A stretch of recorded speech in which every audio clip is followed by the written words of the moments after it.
Good afternoon, or should I say good morning.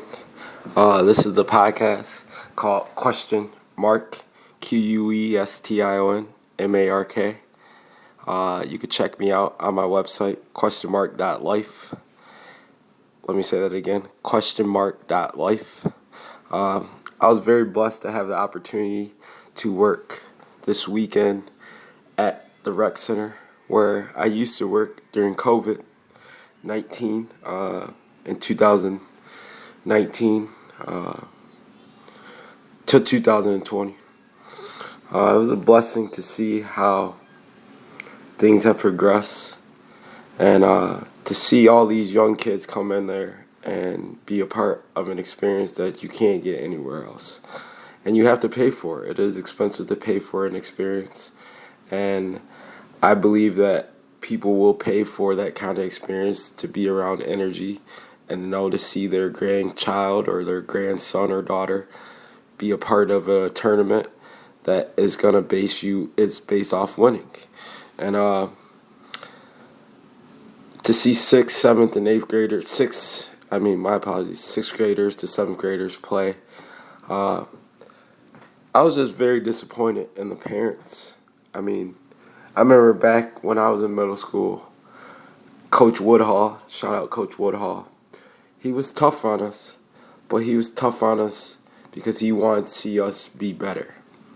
He wasn't tough on us because he was just yelling at us or trying to make us not understand the game of basketball. He taught us the game of basketball. And this podcast is called Enjoy the Game. We're taken away from the fun and the joy of the game, and you can see it on the court. You can see it's not fun anymore. You can see it's just business.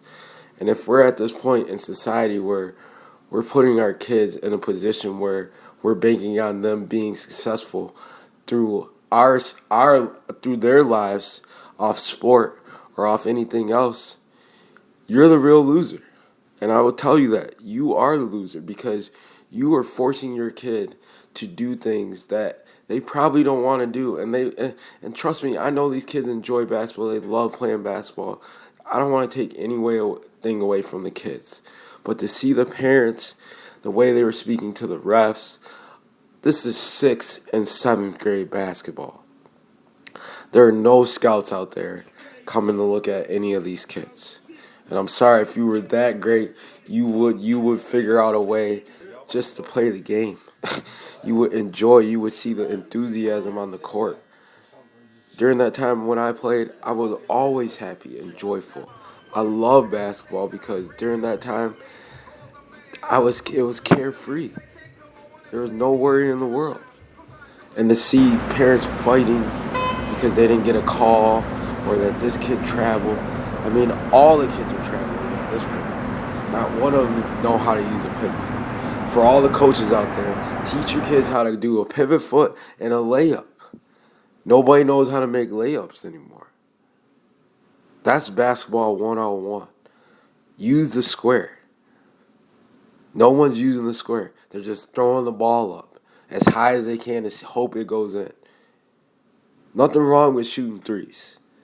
But when you use all your time and energy shooting threes, you're not scoring. These kids aren't 5-star athletes.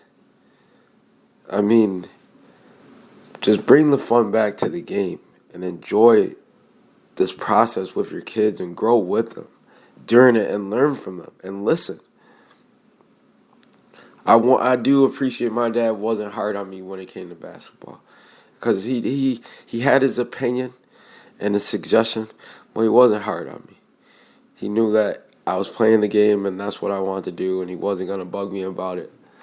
And that was cool about it. I had horrible games, but also I had great games.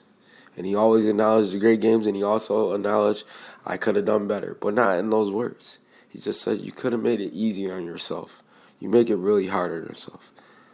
And yes, some people didn't make layups, and of course I didn't do things or prepare myself mentally before basketball games.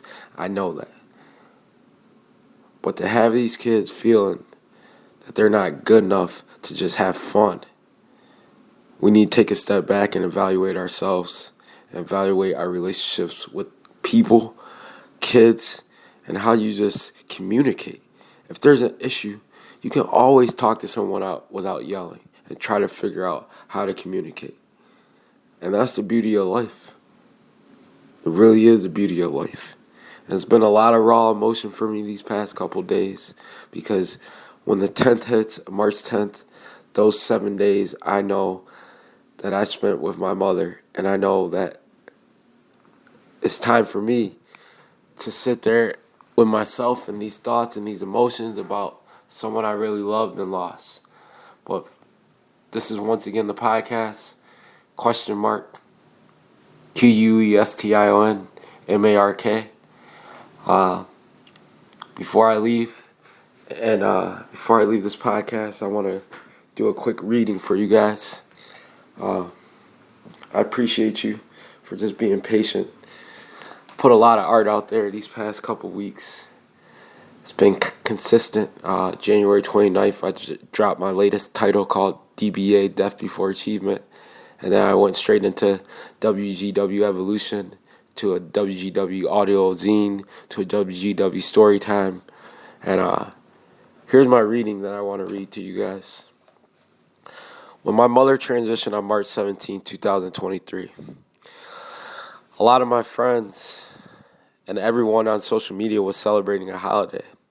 For the rest of my life, I'll never forget pulling up to the gas station and Young Tac's song played. The lyrics were vibrant. I could feel my mother's presence. I started bawling, crying right then. Her words, "Be strong, be brave. My hope is everyone who knew our mother will live through this beautiful experience of faith, knowing she is no longer suffering from pancreatic cancer." As an author, you have one chance. During this time, I was trying to promote my work and my book. I'm very blessed. Question mark will never become old. Take one moment of your time and please read. I miss her laugh. I miss watching HGTV in the basement with the fireplace going because Tina always needed to be warm. If you ever walked into her office, she had the heat on 80 degrees all the time. I miss her yelling Mark from downstairs while I'm in my room working on my first nonfiction memoir autobiography. If you haven't yet read, take a chance on yourself. Why haven't you? I've given myself the opportunity to read a masterpiece and write a masterpiece and understand who Mark is because the answers are in the book. Dishwasher number 5. Now I read this to my mother. I'll never forget the books came in during the time of the hospice, and it was like the third day. My mother was still moving around, talking. She was in the bed, and my auntie said, read that. Read what you want to read to your mother. Read something out of there. And of course, she would be the one who would say that out of everyone.